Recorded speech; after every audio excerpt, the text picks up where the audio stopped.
The alarm systems screamed across the harmonic convergence station, and everyone stopped what they were doing. Tae-min looked up from his communications console, his coffee cup frozen halfway to his lips. The screens around the massive circular room flashed red, and the symbols meant only one thing: unknown vessels had entered Council space. Ambassador Velthris rushed into the command center, her 4 arms gesturing wildly. She was a Krelin, tall and thin with purple skin that darkened when she got nervous. Right now, it was almost black. "How many ships?" she demanded. 300, replied the sensor officer, a small pith with big eyes. "Maybe more. They just appeared at the border." 300. Tae-min felt his stomach drop. The entire Council defense fleet only had about 400 ships total, and most of those were scattered across dozens of star systems.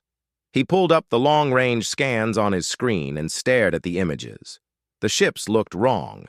They were all angles and sharp edges, nothing like the smooth, curved designs of Council vessels. They looked dangerous. High Coordinator Brennak arrived next, his heavy footsteps announcing him before he entered. He was Moldari, which meant he stood nearly 8 feet tall and had thick gray skin like armor. His species had been warriors before they joined the Council, and sometimes Tae-min thought Brennak missed those days. "Battle stations," Brennak ordered. "Deploy the defense fleet. Show them we are not afraid." Velthris clicked her mandibles nervously. "Should we not try to communicate first? This could be a misunderstanding." "Unknown fleets do not enter Council space by accident," Brennak said. His voice was deep and final, the kind of voice that ended arguments. Tae-min was already trying to communicate. He sent out standard greeting messages in all 47 Council languages. Nothing came back except static and that strange repeating signal. It was definitely a message, but he could not decode it. The pattern was wrong, the frequency was off, and none of the translation programs could make sense of it. "They are ignoring us," Velthris said, wringing her upper hands together. 800 cycles of peace. We have maintained order through respect and protocol. This is unprecedented." "Then we will remind them why there is peace," Brennak said. He turned to the defense coordinator. "How long until our fleet arrives?" 20 minutes. Tae-min kept working on the message. There was something familiar about it, something that nagged at the back of his mind. He had been working at the Council station for 3 years now, one of only 12 humans in all of Council space. Earth was not a member. Earth had been rejected 50 years ago when they applied, told they were too primitive and too violent. But Tae-min had wanted to see the galaxy, so he had taken a job as a translator and worked his way up to communications officer. Now he wished he had stayed home. The unknown fleet was moving. Not toward the station, but spreading out in a formation that looked military, professional. The ships maintained perfect distances from each other, their movements synchronized. Whoever they were, they knew what they were doing. "Energy signatures are enormous," the sensor officer reported. "Each of those ships is putting out more power than one of our dreadnoughts." Velthris made a sound that Tae-min had learned meant fear in her species. "That is impossible. What kind of reactors do they have?" Nobody answered. Nobody knew. Tae-min added another layer to his translation program, running the mystery signal through linguistic databases from extinct civilizations. The Council kept records of every species they had ever encountered, including the ones that had died out thousands of years ago. If this fleet was using an old language, maybe he could find a match. The Council Defense Fleet arrived in a flash of light as ships dropped out of FTL, 120 vessels, led by Brennak's personal flagship. They formed up between the station and the unknown fleet, weapons charging. Tae-min could see the energy readings spike as railguns and plasma cannons came online. "Attention unknown vessels," Brennak broadcast. "You have entered Galactic Council space without authorization. Power down your weapons and submit to inspection, or we will consider you hostile." The unknown fleet did not slow down. They did not change course. They just kept that same steady formation, spreading wider now, starting to surround the council ships. Then Taemin's computer made a sound. A match. The translation program had found something. He stared at the screen, not quite believing what he was seeing. The message was in Korean, and Mandarin, and English, and Arabic, and Swahili. Earth languages, all of them. "I have the translation," Taemin said. His voice came out smaller than he intended. "It is from Earth." Every head in the command center turned toward him. Velthris's skin went from dark purple to almost white. "That cannot be. Earth does not have FTL technology. They are quarantined." Taemin played the message. His own voice had recorded it, translating in real time. "This is the United Earth Defense Fleet. We received your rejection of our council membership 50 years ago. We are here to renegotiate terms." Silence filled the command center. Then everyone started talking at once. "Earth was not supposed to achieve FTL for another 200 years, someone said. "They have 300 warships. How did they build 300 warships? This is a violation of the quarantine protocols." Brennak's voice cut through the noise. "It does not matter how they got here. They are here now, and they are armed. We will deal with this threat." But Taemin was not listening anymore. He was staring at the fleet on his screen, at those 300 angular, brutal-looking ships, and thinking about what his grandmother used to say back on Earth. "If you want a seat at the table, you better bring your own chair." Earth had brought 300 chairs, and every single one of them had guns. Taemin remembered the day Earth was rejected. He had been 18 years old, fresh out of school and dreaming of the stars. His father had gathered the family around their old television to watch the transmission from the council station. Earth's delegation had traveled for 6 months in a converted colony ship, the best humanity could manage at the time. The delegation leader had been Ambassador Park, a dignified woman with gray hair who spoke 7 languages. She had presented Earth's application for council membership with pride. She talked about human achievements, about art and culture, about the 100 nations finally working together to reach for space. She had been hopeful. The council had listened politely. Then they said no. Taemin still remembered his father's face when the rejection came. The council had given 3 reasons. First, humans were too violent. They still had armies and weapons and wars. Second, humans were too primitive. They had barely figured out FTL travel, and their ships were slow and clumsy. Third, humans were too divided. Earth had over 100 separate governments instead of one unified voice. The council had offered something called protectorate status instead. Earth would be monitored but not represented. Human ships could not leave their small corner of space without permission. It was for their own good, the council said. Humans needed time to mature and grow. Taemin's father had thrown his drink at the television. "They are putting us in a cage," he had said, and calling it protection. Now Taemin stood in the command center and watched history come full circle. The Earth that had been rejected was gone. This new Earth had sent 300 warships to make sure nobody said no again. His console beeped. Another transmission was coming from the human fleet. This time it was a direct communication request. Brennak nodded, and Taemin opened the channel.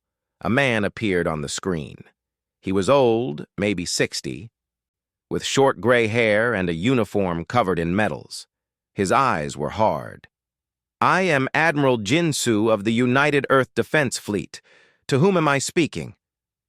Brennak stepped forward. "I am High Coordinator Brennak of the Galactic Council Defense Forces. You have entered our space with a military fleet. Explain yourself." Admiral Jinsu did not blink. "We sent a delegation 50 years ago. You rejected us. You told us to stay in our corner of the galaxy like children in a playpen. Well, we stayed. And while we stayed, pirates attacked our colonies using ships built with your technology. We lost 17 colonies. 30,000 people died. We called for help. You never answered." Velthris moved closer to the screen. We were not aware of any distress calls from Earth space. You were not aware because you were not listening, Jinsu said. You quarantined us and forgot about us. That was your choice. Now you will live with the consequences. Another figure appeared next to the Admiral. She was younger, maybe 40, with sharp eyes behind thin glasses. I am Dr. Hai Wan, Chief Scientist of the UEDF. You asked how we achieved FTL technology. We found abandoned Council equipment on Titan, a research station, left behind and forgotten. We reverse-engineered everything. It took us 40 years, but we did it, and then we improved it. Tae-min watched Brennak's expression darken. Leaving technology where primitive species could find it was against Council law. Someone had made a very big mistake, and now Earth had used that mistake to build a fleet. Power down your weapons, Brendanak ordered. Submit to Council authority. We can discuss your grievances through proper channels. Admiral Jinsu smiled, but there was no warmth in it. You had your chance to welcome us. Now you deal with us as equals, or you do not deal with us at all. That is not how this works, Brennak said. His hand moved toward the weapons console. A Council frigate fired. Just a warning shot, a plasma bolt that streaked across space nowhere near the human fleet. It was meant to show strength, to remind the humans that the Council had weapons too. The response was immediate. Tae-min saw it happen on his sensors before anyone else did. Every single Council ship suddenly went dark. Power levels dropped to 0. Weapons offline. Engines offline. Even life support flickered and died before emergency backups kicked in. The command center erupted in chaos. What happened? Velthris shouted. What did they do? Tae-min checked his readings. Some kind of disruption field. It cut the connection between power cores and ship systems. The reactors are still running, but nothing can draw power from them. 40 seconds. That was how long it had taken the human fleet to disable 120 Council warships without destroying a single one, without firing a single visible shot. Admiral Jinsu's face was still on the screen, calm and patient. We could have destroyed you. We did not. That is the first lesson. We are not here to conquer. We are here to be recognized. Dr. Hai Wan held up a small device. This is a quantum disruption emitter. One of many technologies we developed while you ignored us. We can turn it off now and your ships will function normally. Or we can leave it on, and you can drift in space while we have our conversation. Your choice. Brendanak looked like he wanted to reach through the screen and strangle someone, but he was also smart enough to know when he was beaten. Turn it off. The doctor touched her device, and Tae-min saw the Council ship's power back up. Lights returned, systems came online, but everyone knew the truth now. The Council fleet was not disabled because Earth allowed it. We request a diplomatic meeting, Admiral Jinsu said. Send your representatives to our flagship, the Indomitable. We will show you what Earth has become. Then you will vote on our membership. This time the answer will be yes. Brennak started to refuse, but Velthris put a hand on his arm.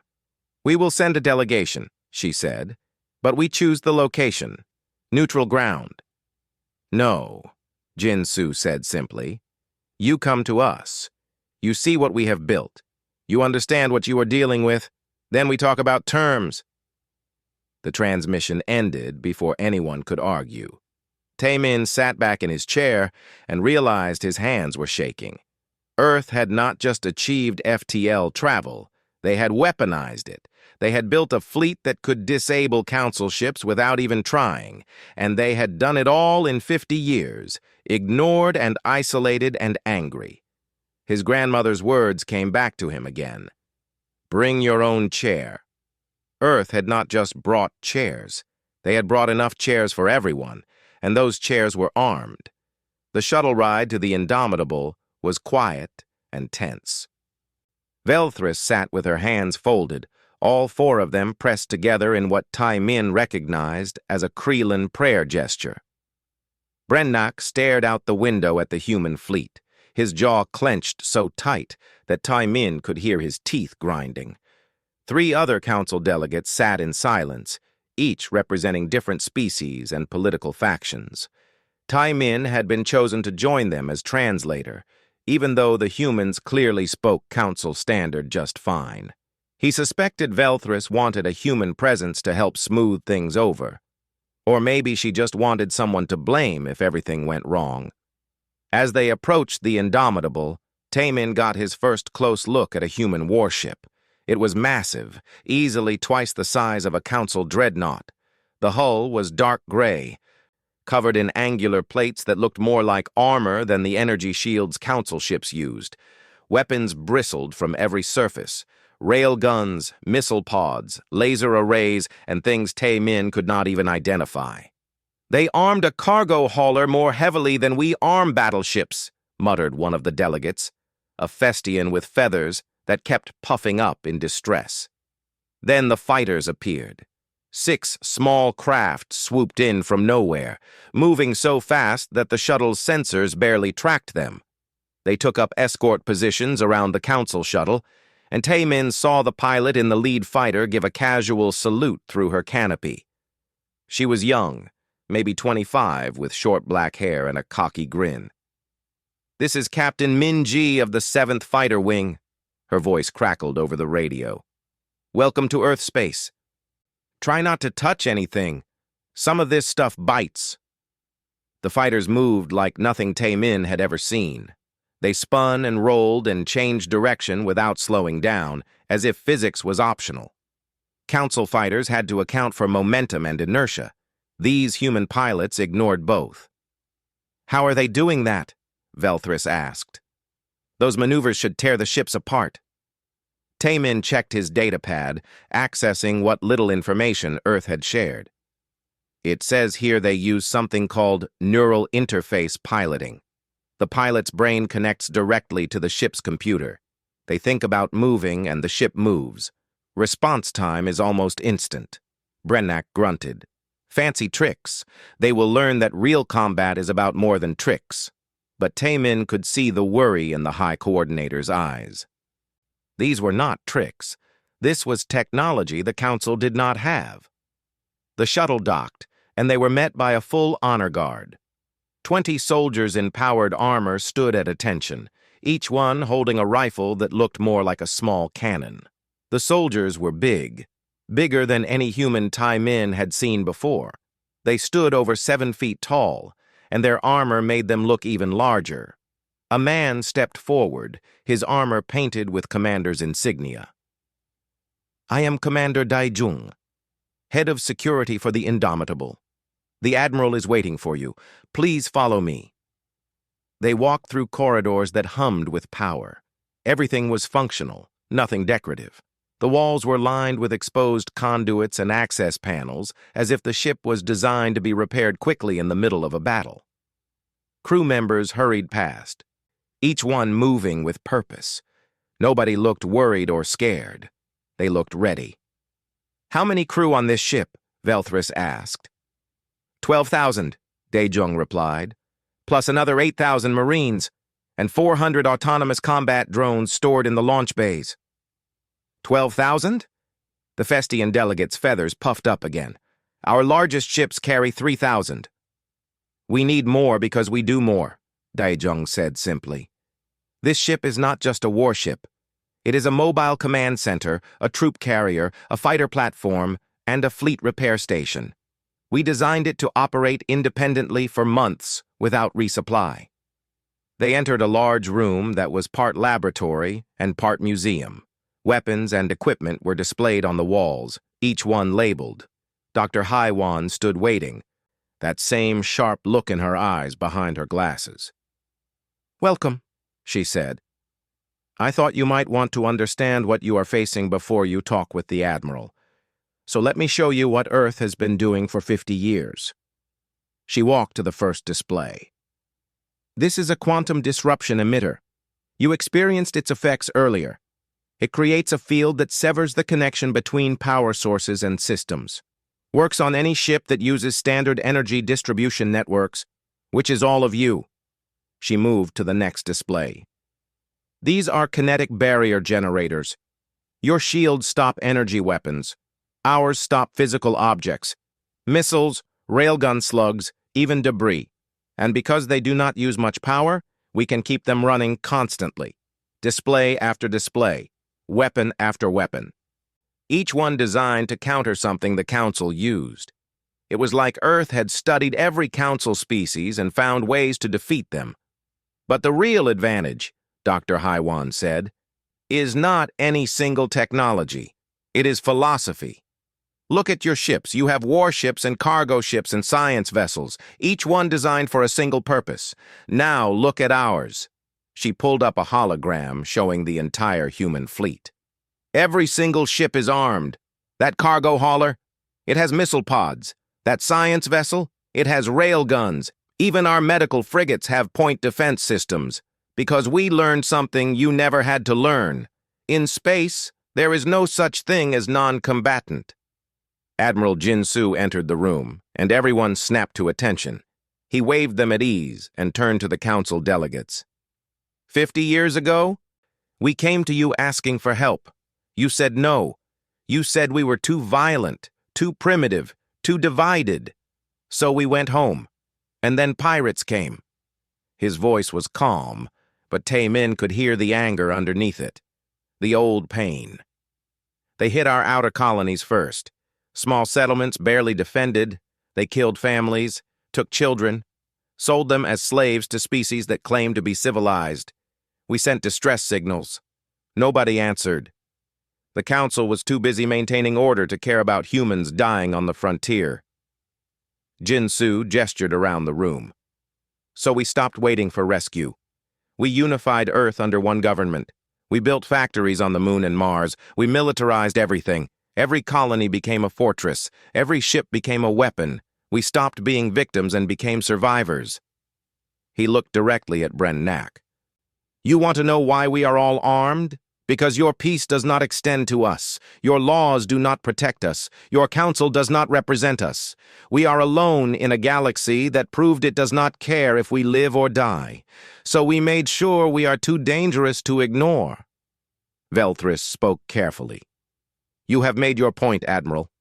You are strong. We understand. What do you want? What we always wanted, Jinsu said. A seat at the table, full council membership, equal voting rights, technology sharing, everything you gave to the other 47 species, we want in. And if we say no? Brennak asked. Admiral Jinsu looked at him for a long moment.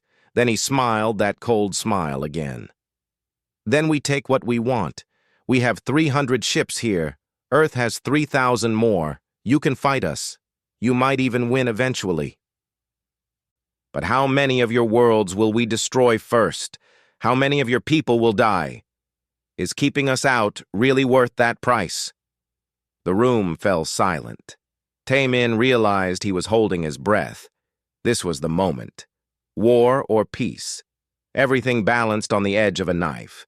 The council chamber was the largest room Tae-min had ever seen. It was built inside an asteroid, carved from solid rock over centuries. Representatives from all 47 member species sat in a massive circle, each delegation at their own station. The walls displayed stars and galaxies, reminding everyone of how big the universe was and how small their conflicts were in comparison. Today, the room felt much smaller.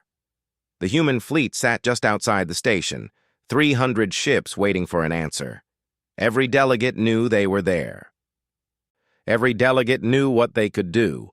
Sung-ho stood at the human delegation station looking nervous. He was young for a diplomat, only 32, and he had spent 3 years being ignored by everyone. His proposals went nowhere. His votes did not matter. Other delegates called him the pet human behind his back, thinking he could not hear. Today, everyone was listening to him. Members of the council, Sung-ho began, his voice steady despite his nerves. 50 years ago, Earth applied for membership. You rejected us. You said we needed time to mature. Well, we took that time. We used it to build a civilization strong enough to defend itself. Now we are asking again, not as supplicants, but as equals. A delegate from the Vortan collective stood up. The Vortans were insectoids, large and covered in chitinous plates. You threaten us with military force and call it asking? You disabled our defense fleet and call it negotiation? This is extortion. Is it? Sung Ho replied. Every species in this council arrived the same way. You, the Vortans, conquered 3 neighboring systems before the council accepted you. The Moldari fought a war that killed billions. The Krelans developed weapons so terrible they scared themselves into pacifism. Every species here earned their seat through strength. Earth is simply following the rules you established. Velthris activated her microphone. The human delegate makes a valid point. We have never accepted a species that could not defend itself. We claim this is to ensure stability, but perhaps we should admit the truth. We only respect strength. Brennak slammed his fist on his console. This is not about respect. This is about order. For 800 cycles, we have maintained peace. If we reward military aggression, we invite chaos. The debate went on for hours. The chamber divided into 3 factions. The pacifist bloc, led by Velthris and the smaller species, argued for acceptance. They pointed out that fighting Earth would cost too much. Better to bring humans into the council where they could be influenced and controlled through politics instead of war. The militarist faction, led by Brennak and the founding species, wanted to reject Earth again. They proposed building a larger fleet and quarantining human space completely.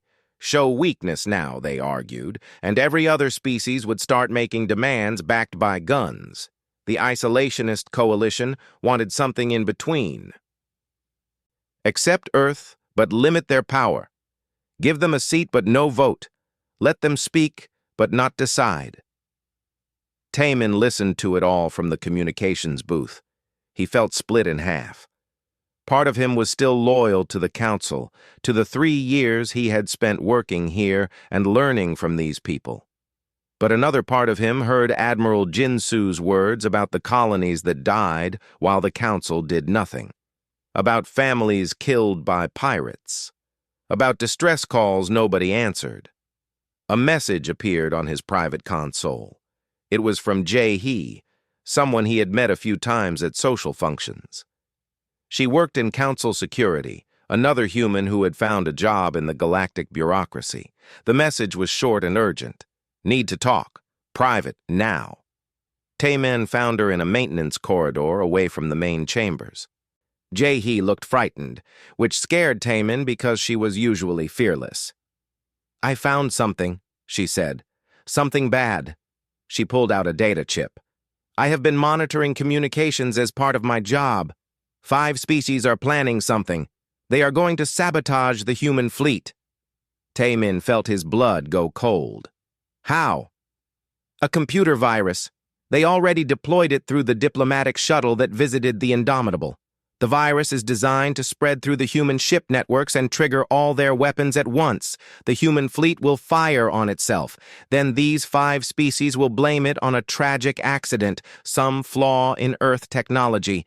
The humans will be destroyed, and the Council will use it as proof that Earth is too dangerous to accept. That is murder, Taemin said. That is genocide. That is politics, Jae-hee replied. The 5 species involved are some of the Council's founding members. They have maintained order for centuries through methods the public does not know about. Assassinations, sabotage, technology suppression. They have kept peace by making sure nobody gets strong enough to challenge them. Taemin stared at the data chip. We have to warn Admiral Jinsu. If we do, we prove Earth right. We prove the Council cannot be trusted. War becomes certain. If we do not, 300 ships full of people will die. Jae-hee handed him the chip. I already made my choice. I am human before I am a council employee, but I needed you to know. Whatever happens next, someone has to tell the truth about what the Council really is. Taemin took the chip and ran. He got to a secure communication terminal and sent an encrypted message to the Indomitable. Then he went to Sung-Ho and told him everything. Sung-Ho listened, his face getting paler with each word. Then he did something Taemin did not expect. He went directly to Velthris and gave her the evidence. "This is what the Council does?" he asked her. "This is the peace you maintain?" Velthris looked at the data, and her skin changed colors rapidly, shifting through shades of purple and blue. "I did not know. I swear I did not know." "But you believe it," Sung-Ho said. She was quiet for a long moment. Then she nodded. "Yes, I believe it. There have always been rumors, actions that did not make sense, species that failed to achieve technology they should have developed. Now I understand why." The vote was supposed to happen that evening. Instead, Sung-Ho requested an emergency session. He presented the evidence to the full council, broadcasting it on every screen in the chamber. 5 species had conspired to destroy the human fleet. 5 founding members of the council had planned mass murder to maintain their power. The chamber erupted in chaos. Delegates shouted accusations. The 5 species involved tried to deny everything, but the evidence was too clear. Communication logs, technical specifications for the virus, even a recording of them discussing the plan. Admiral Jin Soo appeared on the main screen, his face calm. "We found the virus in our systems 3 hours ago. We isolated it and removed it. Nobody was hurt. But now the Council knows what Earth learned 50 years ago. Your peace is built on lies. Your order is maintained through fear. You reject anyone who might challenge your control." He paused, letting that sink in. "We are not angry. We are disappointed. We thought the Council was something noble. Now we know it is just another power structure, and like all power structures, it protects itself first." Brennak stood up. "You have no right to lecture us. You who brought warships to our doorstep." "You are right," Jin Soo agreed. "We have no moral high ground. But we have something else. We have 300 ships and the truth. The question is, what will you do about it?" The vote happened at midnight. Earth's application for council membership. After everything that had happened, after all the revelations and accusations, the moment had finally come. The votes appeared on the screen one by one. Yes, yes, no, yes, no, yes. On and on, each species making their choice. The smaller species, the ones who had been controlled and limited and held back, mostly voted yes. The founding species, the ones who had maintained power for centuries, mostly voted no. When it was done, the tally showed 38 in favor and 9 against. Earth was accepted into the Galactic Council. But Sung-Ho was not finished. He walked to the center of the chamber and said, "We accept membership, but we also propose amendments to the Council Charter." The silence in the Council chamber was absolute. Sung-Ho stood in the center, holding a data tablet with Earth's proposed amendments. He looked small compared to many of the alien delegates, but Taemin thought he had never seen anyone look more confident. "The Council accepted Earth as a member," Sung-Ho said. "We are grateful, but acceptance is not enough. The last few days have revealed something important. The Council's peace is not real peace. It is control. It is suppression. It is stronger species holding down weaker ones and calling it stability." Velthris leaned forward at her station. "What are you proposing, Counselor Sung-Ho?" 4 amendments to the Charter," he replied. "First, the right to self-defense. Every species may maintain military forces appropriate to their needs. No more restricting technology or limiting fleet sizes based on arbitrary rules." Brennak stood up immediately. "That is madness. An arms race will destroy the peace we have built." "Your peace was already destroyed," Sung-Ho shot back. 5 species tried to commit genocide to maintain it. That is not peace. That is tyranny. Second Amendment, Sung-Ho continued. Technology sharing. No more suppressing scientific advancement. No more controlling which species gets access to which discoveries. Knowledge belongs to everyone. A delegate from the Festian Accord chirped anxiously. But some species are not ready for certain technologies. They could hurt themselves. Or they could surprise you, Sung-Ho said. Like Earth did. You thought we were too primitive for FTL. We proved you wrong. Maybe other species deserve the same chance. Dr. Hai-Wan appeared on the screen next to Admiral Jin-Soo. To show good faith, Earth will share one technology immediately. Instantaneous communication. We cracked it 2 years ago. No more light speed delays across the galaxy. We will give it to every species, free and open. Tae-min saw the shock ripple through the chamber. Instantaneous communication had been the Council's greatest secret, the one technology they had never allowed anyone to develop. It was how the founding species maintained control, by always knowing what happened everywhere before anyone else did. Third Amendment, Sung-Ho said. Representation reform. Voting power will be based on population, not seniority. The founding species will no longer have extra votes just because they were here first. Unacceptable, Brennak roared. The founding species built this council. We earned our position. And now you will keep it through democracy instead of privilege, Sung-Ho replied calmly. If your ideas are good, people will vote for you. If not, then maybe it is time for new leadership. Fourth and final amendment, Sung-Ho continued. Transparency mandate. All Council intelligence operations must be disclosed annually. No more secret assassinations, no more hidden sabotage, everything in the open, where every species can see it and judge it. The chamber erupted. Half the delegates were shouting support, the other half were screaming opposition. Tae-min watched it all and realized this was more than just Earth joining the Council. This was a revolution. Brennak's voice cut through the noise. These amendments will tear the Council apart. The founding species will never accept them. Admiral Jin-Soo spoke from the screen, his voice level. Then leave. Form your own council. But understand this. Every species that stays will have Earth's protection. Every species that joins us will have access to our technology. You can keep your old ways, or you can adapt. Your choice. This is blackmail, Brennak said. This is negotiation, Jin-Soo replied.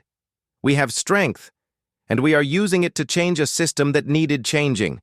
You did the same thing 800 years ago when you founded the Council. You just do not like being on the other side. Veltris stood up. I support the amendments, all of them. The human delegation is right. We have maintained order through control and fear. It is time for something better. One by one, other delegates stood. The smaller species, the ones who had been held down for centuries, the younger civilizations, the ones who had been kept in their place, even a few of the mid-tier species who saw opportunity in change. Brennak looked around the chamber and saw his support crumbling. The Moldari were warriors. They understood when a battle was lost. The founding species reject these amendments, he said. We will withdraw from the Council rather than accept them. That is your right, Sung-Ho said. We wish you well. But Brennak was not done. He activated the military channel and gave orders. Loyalist fleets throughout Council space received their commands. Secure the station, arrest the human delegation, disable the Earth fleet by force. Alarms blared. Tae-min's console lit up with alerts. 60 Council warships were moving into attack positions. They outnumbered the human fleet here, even if Earth had more ships back home. Admiral Jin-Soo saw the same tactical display. He could order his fleet to fire. They could destroy those 60 ships easily. But then the war would start for real, and thousands would die. Instead, he did something that shocked everyone.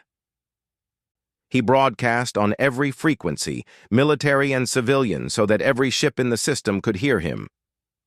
Attention all Council vessels. I am Admiral Jin Su of Earth. Your commanders have ordered you to attack us. You can follow those orders. You can start a war that will kill millions, or you can think about why you are fighting. Is it to preserve peace? Or is it to preserve power for species that tried to commit genocide to maintain control? He paused. Earth came here for a seat at the table. We brought enough weapons to take it by force, but we do not want to. We want to build something better.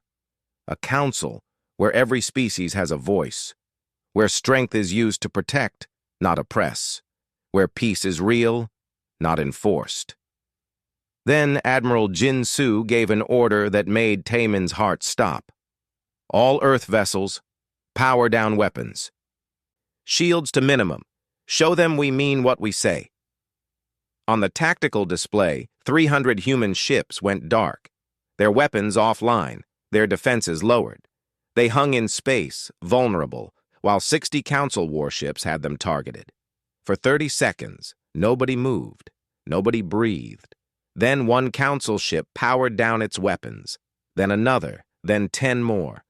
The captains of those ships were making their own choice, regardless of what their commanders ordered. Brennak watched his fleet fall apart. He could order them to fire. Some would obey, but most would not, and the ones who did would be remembered as the ones who fired on unarmed ships, as murderers, not warriors. He shut down his weapon systems. "You win," he said. The words sounded like they hurt coming out. "Nobody wins," Admiral Jin Su replied. "We all just agree to try something different." The months that followed were chaotic. The Council charter was rewritten. Elections were held for the first time in history. Species that had never had real representation suddenly had voting power. The 5 species who had tried to sabotage the Earth fleet were put on trial. 3 were found guilty. 2 managed to prove their leaders had acted without government approval. Taemin was promoted to deputy ambassador, working directly with Sung Ho. Together, they helped guide the transition. It was messy and frustrating, and sometimes it seemed like the whole thing would collapse. But it did not collapse. It changed. Slowly, piece by piece, the Council became something new. Admiral Jin Su retired after 6 months. He had done what he came to do. Younger officers took over. People like Captain Minji, who had grown up knowing the galaxy was both dangerous and full of opportunity. They still commanded warships, but now they worked alongside Council forces instead of against them. Dr. Hai Wan led a multi-species research team. They were already working on the next generation of FTL drives, combining human innovation with Council knowledge that had been hidden for centuries. On the anniversary of Earth's acceptance, Taemin stood with Velthris in the observation deck of the Harmonic Convergence Station. They watched as a joint patrol passed by. Human ships flying in formation with Krelin and Moldari vessels. A year ago, that would have been impossible. "Did you plan this from the beginning?" Velthris asked. "The overwhelming show of force, the strategic mercy, the political reforms. It all worked too perfectly to be spontaneous." Taemin smiled. "No, we just wanted a seat at the table. But my grandmother used to say something. If you want a seat at the table, bring your own chair. We brought 300 chairs. Turned out we only needed them to get people's attention." "You changed everything," Velthris said quietly. "You changed us first," Taemin replied. "You rejected us. You quarantined us. You left us alone to face pirates and dangers with no help. We became what we needed to be to survive, strong enough that you could not ignore us. And then, once we had that strength, we had a choice.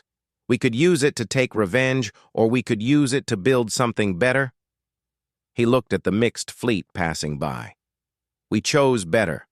That is what makes us human, not the weapons or the technology. The choice to be better than we have to be." Velthris was quiet for a moment. Then she said, "I am glad you are here, Taemin. I am glad your species did not give up on us even after we gave up on you." "We are stubborn that way," Taemin said with a smile.